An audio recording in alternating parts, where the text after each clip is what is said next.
महत्त्वाची बातमी आहे। उद्धव ठाकरेंकडून बैठकीत शाखा प्रमुखांना आदेश देण्यात आले। पालिकेवर पुन्हा भगवा एक हाती फडकवण्यासाठी जोमानं काम करा।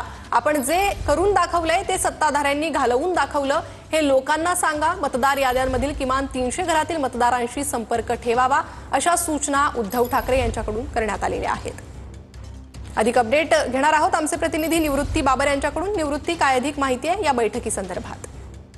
नक्कीच प्रणिता, आपण पाहतोय की उद्धव ठाकरे यांच्या उपस्थितीत शिवसेना भवन येथे सर्व विभाग प्रमुख आणि मुंबईतील जवळपास 227 शाखा प्रमुखांची बैठक शिवसेना भवन येथे पार पडली। या बैठकीमध्ये उद्धव ठाकरेंनी शाखा प्रमुखांना आगामी मुंबई महानगरपालिकेच्या दृष्टीने अनेक आदेश जे आहेत त्या या सर्व शाखा प्रमुख आणि विभाग प्रमुखांना दिलेले आहेत। त्यामध्ये जे शिवसेना पक्षाने गेल्या 30 वर्षांमध्ये मुंबई महानगरपालिकेने करून दाखवलं ते आत्ताच्या गद्दार सरकारने घालवून दाखवलं आणि ते मतदारांच्या निदर्शनास आणून अशा प्रकारचे आदेश जे आहे ते उद्धव ठाकरे यांनी दिलेले आहेत। त्यासोबतच मुंबई महानगरपालिकेची निवडणूक जवळपास 7 वर्षांनी होते, त्याच्यामुळे संपूर्ण ईर्षेने सर्वांनी काम करा आणि आपला भगवा मुंबई महानगरपालिकेवरती आपल्याला फडकवायचा आहे अशा प्रकारचे आदेश देखील त्यांनी दिलेले आहेत। त्यासोबतच उपविभाग प्रमुख, विभाग प्रमुख, विधानसभा संघटक आणि शाखा प्रमुख यांनी प्रत्येकाने शाखेला भेट देऊन विविध कार्यक्रमांचं देखील आयोजन केलं पाहिजे। मतदार याद्या व्यवस्थित समजून घेतल्या पाहिजेत, मतदार याद्या देखील चेक कराव्या असे देखील आदेश त्यांना दिलेले आहेत। त्यासोबतच विधानसभा निवडणुकीमध्ये जी काही चूक झाली